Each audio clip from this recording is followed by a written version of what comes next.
Hey, it's Liz Miller, VP and Principal Analyst at Constellation Research. And yet again, this is like our annual catharsis. I feel like this is our... Delightful. Every year we get together at Pega World and we sit here and we talk about, well, everything that we've done over the past year, and all the craziness that... So I don't know if you've heard of this thing. It is this brand new, no one has ever tried it, used it, done anything with it before, technology. I'm intrigued. It's so new that it's just the newest thing ever. It's called AI. It's spelled AI, right? Okay, can we just have a realistic marketing and like marketer to marketer? Yes. Let's have a convo about AI and where we're at. But then I also want to hear where you guys are at and where Pega's at. Because there has actually been a giant kind of addition and leap. So I'm super stoked to talk about that. But let's talk about this brand new, never new, not actually new, stop relabeling it technology called AI. Yep. I feel like everyone here at Pega World and your customers have a really realistic view of what they want to accomplish with AI. Yes. It feels super realistic. Yes. You guys are in a very enviable bubble. This is not how everyone else in the world is thinking about this. A lot of people are saying, oh my God, AI is gonna solve everything. You put AI on everything, you just bolt it into all the things, and it's awesome, and it'll pull everything together, and everything you've ever wanted to do ever in your life, now you're gonna be able to do it with AI, and it's amazing. And then it doesn't do it.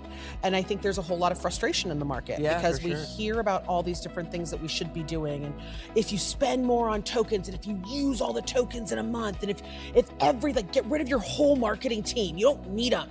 You just need AI. You do need them. Yeah, you do. You totally need them. Oh my gosh. But let's talk about that. Like, what are your customers when you're, because you're talking to everyone. Yes. Because you're a very personable person. Aw, I know thanks, that Liz. about you, but you know, I don't. So when you're out there talking to folks, are you hearing the same frustration that I keep hearing out there where people are just like, sure, I'd love to be able to live in that little slice of nirvana, but I've got this stuff over here. Yeah, I mean, I think what it boils down to, right, is using the right AI for the right job. And when you are implementing it, leading with the outcome. What is the outcome that you want to achieve? Okay, let's dive into that. Yes. Because I think there's two things at play. I think that right now people are confusing AI outputs with business outcomes. Yes, absolutely. Right? So just because the AI answered it correctly and I'm super excited that it didn't hallucinate, I'm going to count that as an outcome. Yes, that's not an but outcome. That's not an outcome, it's an output. It's an output. How are you helping, like when you sit down and talk with people, how do you start to help them navigate that? Yeah, I mean, if you think about customer lifetime value. Oh, that's a good one. And sustainable growth. Yes. Right?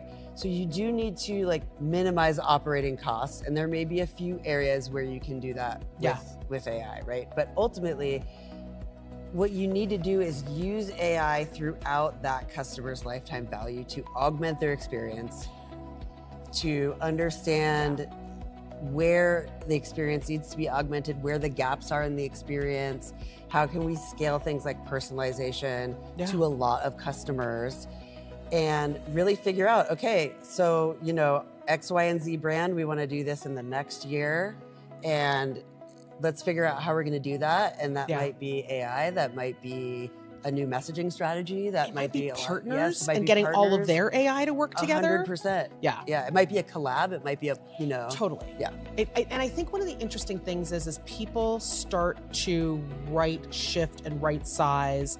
Hey, that's an output.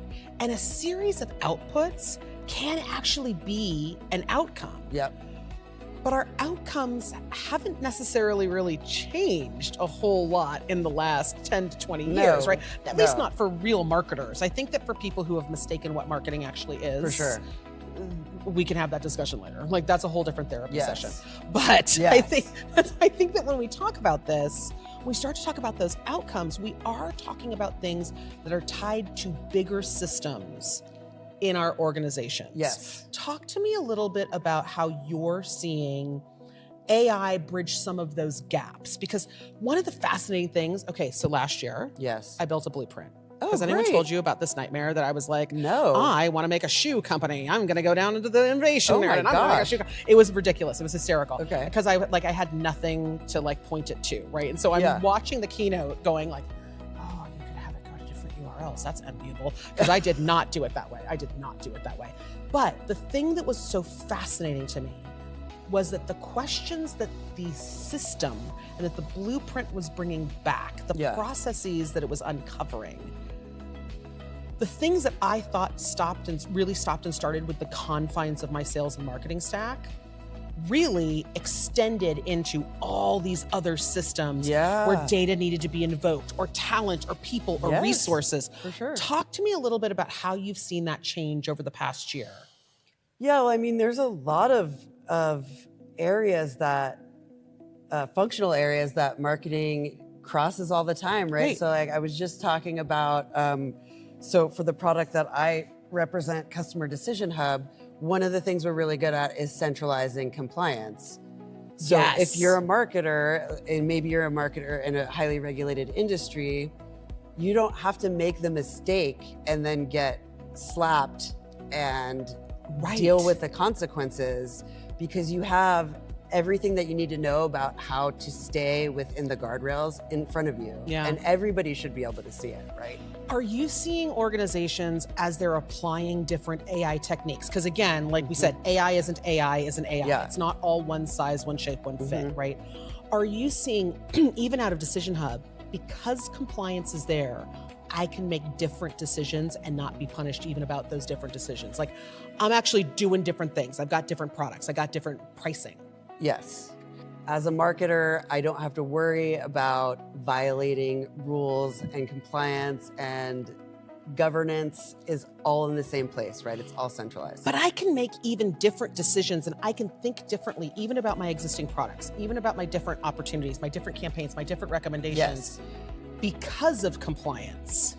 Yes, and it's actually, test and learn. Like, test and learn for marketers has been around forever, but AI really enables test and learn to like a granular level of like, is this the right message? Will it impact? Is the model gonna go off the rails? Like, you can really test and learn.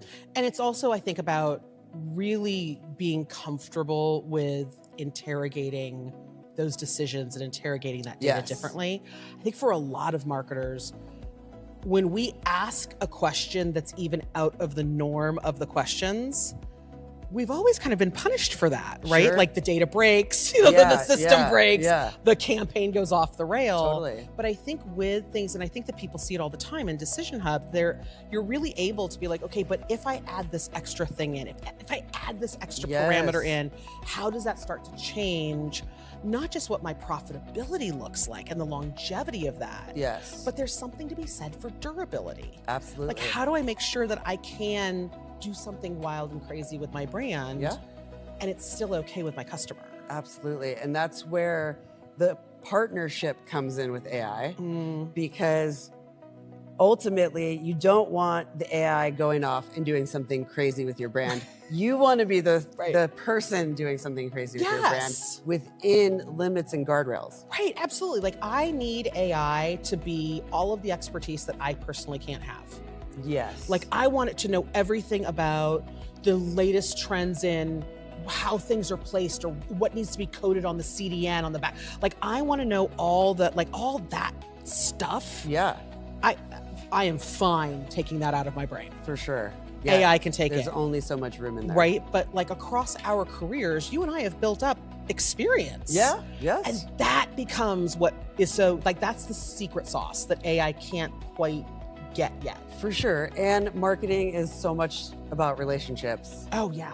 I mean, I know that Karim was saying his AI is his best friend, but you can't replace. But here's the funny thing, he really does, like, it's not just on a stage. He was doing it with us, like with analysts the other day, where he's like, hey, he starts every single prompt with, hey, like, very, like, super conversational. I was cracking up. I'm like, he trusts this. Yeah. But that's also like a relationship over time. Okay, so tell me what's new. If I am a marketer, I have just had an onslaught of 90,000 different pieces of technology that all tell me Yes. that in all the AI and all the things and all the forces and all the stuff. Yes. I have just been told that if I switch to all of this stuff, this is going to be amazing.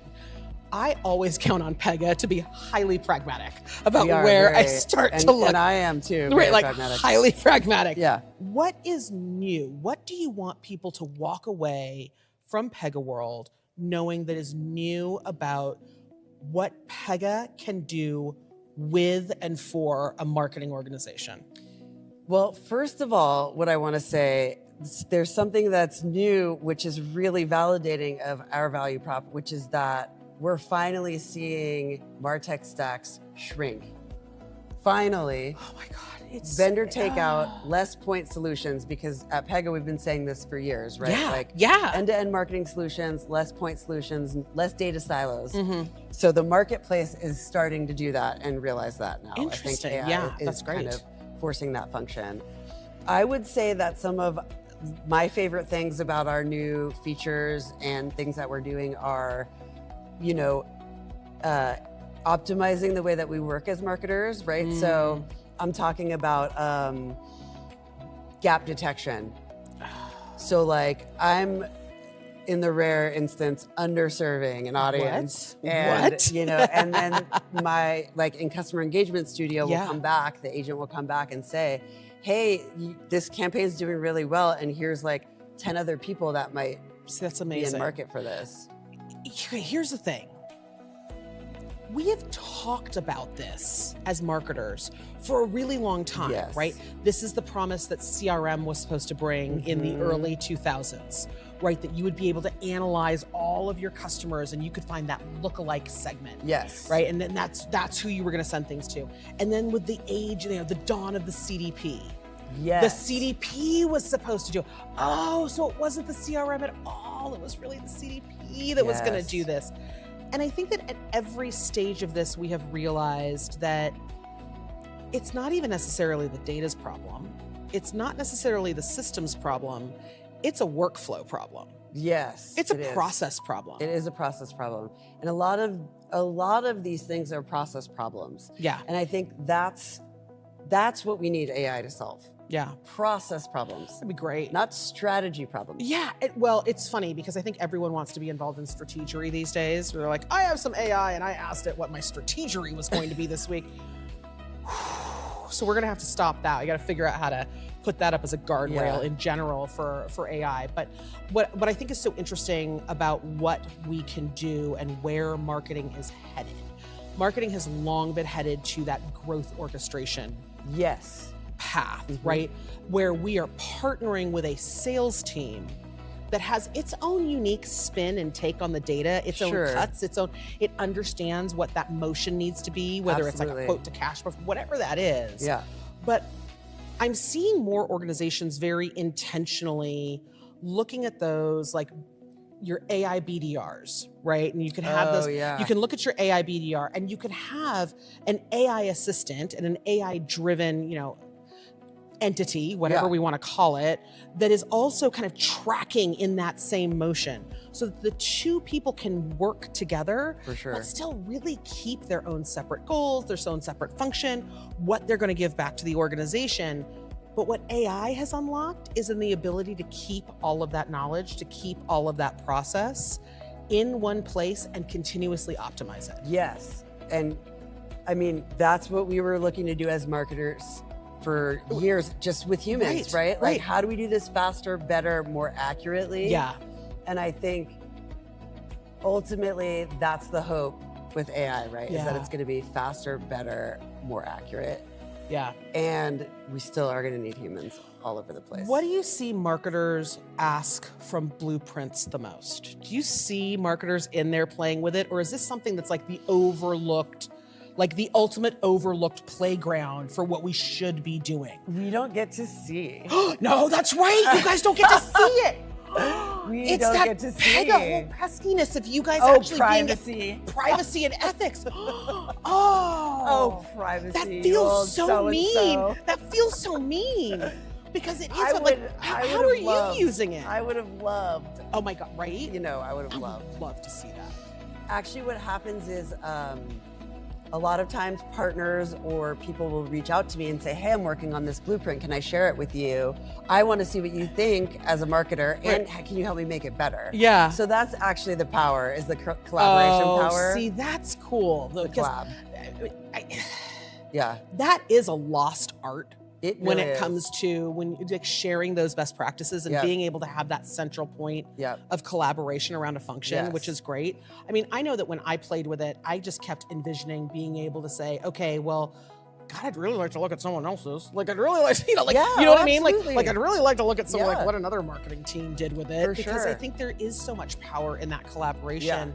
But I also think there's power in being able to finally unlock something that you've always thought you wanted to do, something you wanted to create a process and a strategy around, and not feeling like it's going to break the bank.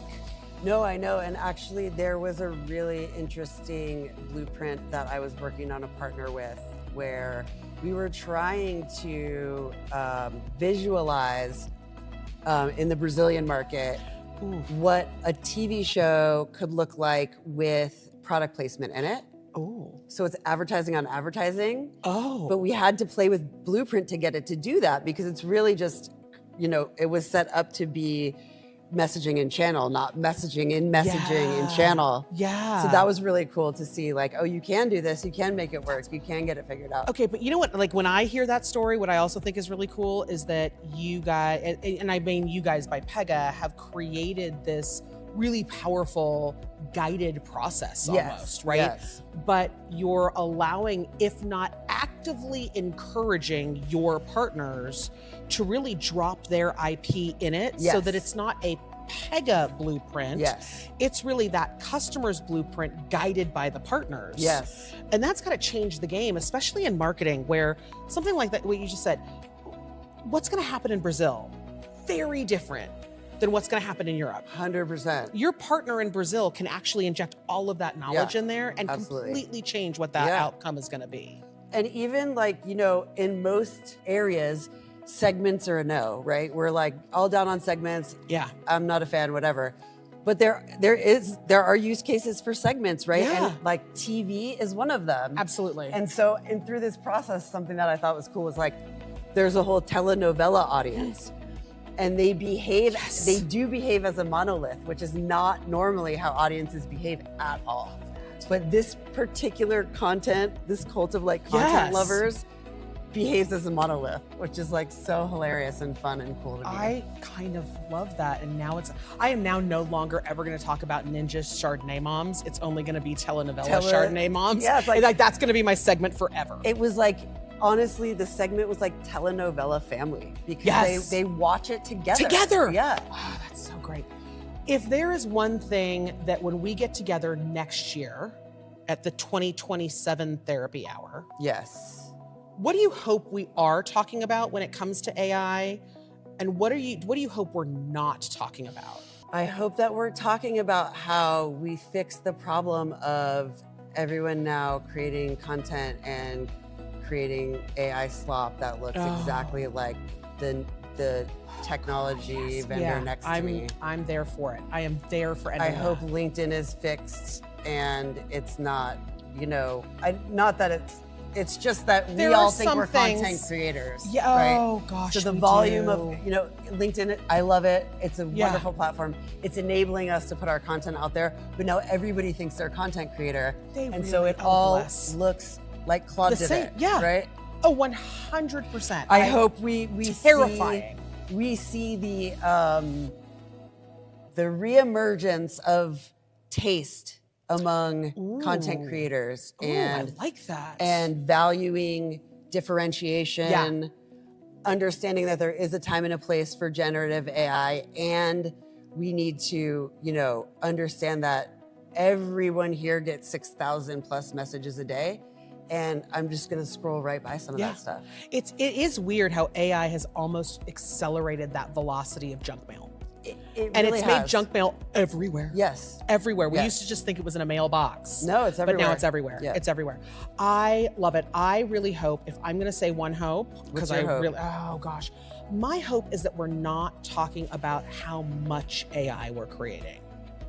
I worry about that. Yeah. I worry that a lot of times when, and I don't hear it here, which I'm exceedingly grateful for, but when I go to all these conferences, I do hear people talking about how fast you can create an agent, how fast you can develop a workflow, Girl, how fast you can. You're on it. Right? They're always talking about it. And it's like, you got to come to this demo because you're going to see just how fast we made this entire work.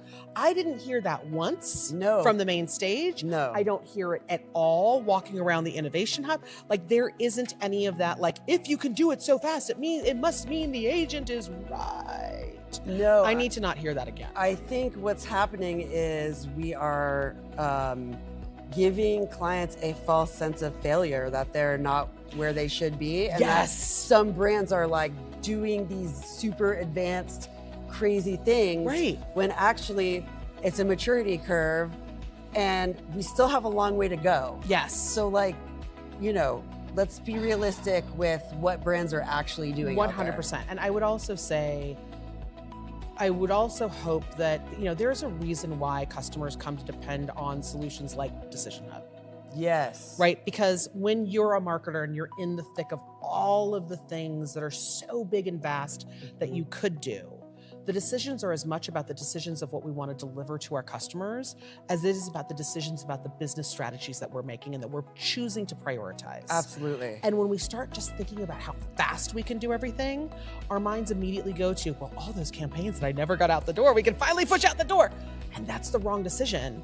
Because if the decision is your customer doesn't want to hear from you, for sure, don't communicate with your customer. I mean, Decision Hub helps you make the right decisions for your business. I think you just created a new tagline. I think it is, and if it shows up on a Pega T-shirt, I'm expecting to see the words Liz Miller right underneath. I got you. Okay, got you. Thank you so much for spending this time. Having me. I always love this time. It's my favorite part of Pega World. It's so good. It's so fun. Again, next year, please. See you next year. All right. Bye.